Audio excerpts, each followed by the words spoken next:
Guys, our today's topic is half-life or mean life of radioactive element. I am sure you are familiar with radiation as well as radioactive element. So let's start from definition of half-life. Basic definition of half-life is with the emission of alpha and beta particles, the original element called parent element transformed into new element called daughter element. The time during which half the number of atoms of parent element transform into atoms of daughter element is called half-life. Guys, consider this definition with the help of that picture. It is alpha emission. If you see, this is parent nucleus which is transformed into daughter nucleus plus energy plus alpha particle. So the time during which parent nucleus transformed into daughter nucleus, that time is known as half-life, and half-life of each element is different. Half-life vary from second to millions of years. Furthermore, it depends on two statistical laws. First, the number of atoms that decay at any instant is proportional to number of atoms present at that instant. Furthermore, the sample of radioactive element can never be completely decay in finite time. I will show you this option later on in terms of mathematics as well as with the help of graph. Consider, guys, n naught is number of the element which is initially present in sample, and n is the number of element fall at time t, and n minus dn at time t plus dt. Furthermore, dn number of atom decay at dt, or I can say minus dn divided by dt, or decay rate, is directly proportional to n. Let's write all of these in terms of mathematics. So minus dn divided by dt directly proportional to n. This is sign of proportionality, and I have to replace this proportionality with some constant, say mu. In here I used mu. So mu is constant of proportionality, and I arranged the equation. After arranging the equation, I integrated it as well as used the limit which is from n0 to n and 0 to t.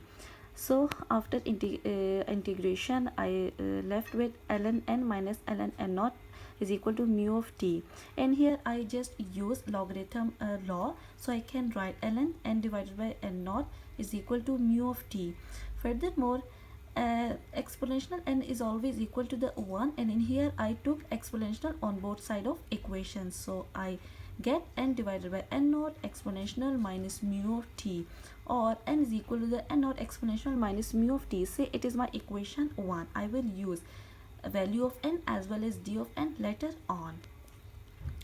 This is decay curve. The graph showed that initially n naught number of the atom present in a sample, but with passage of time it is decreases due to decay, and this is called decay curve. This line, if you see this line is called decay curve. If you see, this is the n naught number of the atom which is initially present in sample, but after first half life, I mean at time t1 by 2, n naught divided by 2 element is left. After second half life, I mean at time 2 t1 by 2, and naught divided by 4 atom is left. And after third half life, 3 t1 by 2 and naught divided by 8 atom is left, and so on. So I can write 1 divided by 2 raised to power n multiply with n naught atom is left after each half life. From this curve or from this graph as well as from this equation, I can say radioactive element decay at infinite time. So this is proof of second law, or I can say it follows exponential law. Now substitute n divided by n naught is equal to the 1 by 2 at time small t is equal to t 1 by 2. This is half life. So now we use equation 1, and this is my equation 1, n is equal to n naught exponential of minus mu of t. This is my equation 1. So when I use the equation 1 in here and arrange the equation, so I get 2 is equal to the exponential mu t 1 by 2.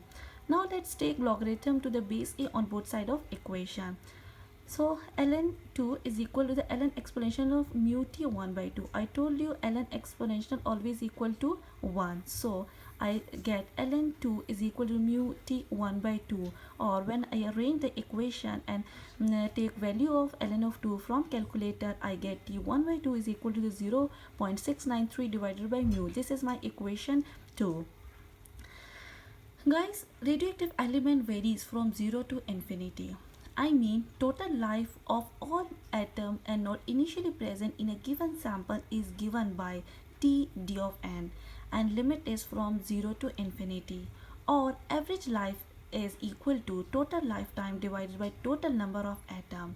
In terms of mathematics, I can write T d of n divided by summation d of n.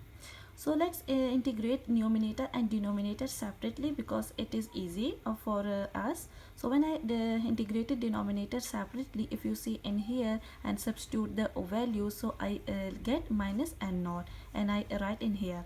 Now let's substitute value of d of n and integrate numerator also. When I use value of d of n from equation A, from this equation, and then I get this expression 1 divided by n naught mu n t d of t. Now I have to take value of n also from equation 1, and this is my equation 1. This is equation 1, and I take value of n from here. When I put value of n in here and arrange the equation, and also cancel n naught with n naught because it's in numerator and it is denominator, so I left with mu integration t exponential of mu t d of t.